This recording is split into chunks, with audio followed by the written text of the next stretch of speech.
you have done a lot of reading, you've done a lot of research paper work, and you have come to certain conclusion, especially about the risk factors of autism. So then I would like to know what motivated you to write a book, because already there is so much information available in the world about autism. I know there's so much about autism. There's so many books on autism, but it's all around treatment.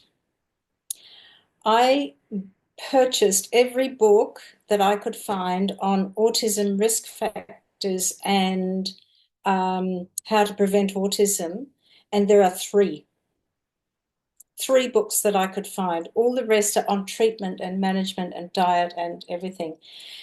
But my motivation was it was an accident, actually. The motivation was when I saw all these studies about the deficiencies that these children have. And so I just learned so much about the physiological dynamics of what's inside, what creates an autistic child. And there's no fast way or concise way to put this, but I just started recording all the studies. So I've got hundreds and hundreds of studies on just vitamin D deficiency. So just to go back a step, so what causes the oxidative stress is environmental toxicity. So that can be environmental pollution, that can be normal insecticides and pesticides, and we all kind of know about, the agricultural problems, the additives in food, but it's just gotten too much for people. So what that does is it consumes the available nutrients the body needs those nutrients to counterbalance these toxic effects. And then you've got oxidative stress, right? So when we test a child, then we actually do this spectrophotometry, which gives us a graph of all the toxic metals, all the nutritional elements, and also the vitamins and minerals. So the vitamins, minerals, and toxic elements.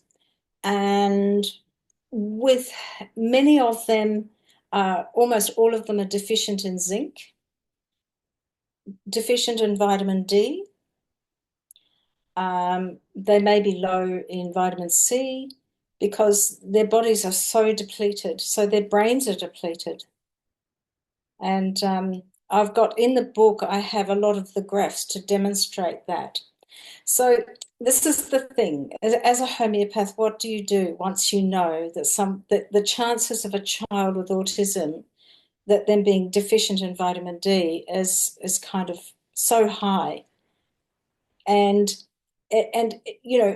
we're in Australia, we get more sun than anyone could wish for, and you're the same in India. And also the darker your skin is, the more sun you need. But more children are more likely to spend more time indoors, in Australia anyway. And we know that vitamin D is much more than just a vitamin for strong bones and calcium levels. So this is a huge thing. And so I think if there's one vitamin, I would say, to give a child with autism, it would be vitamin D. So, and this is the question homeopathically, is that can we address that homeopathically? And, my understanding of what the homeopathic remedies do is if someone has iron deficiency anemia, they need iron. That's my understanding. But if someone has plenty of iron and they're showing anemic symptoms, then the homeopathic remedies can help their metabolism to rearrange the way their body functions so that they get the uptake of iron that they need. But in the testing that we do, we see these frank deficiencies of zinc, vitamin D, iodine.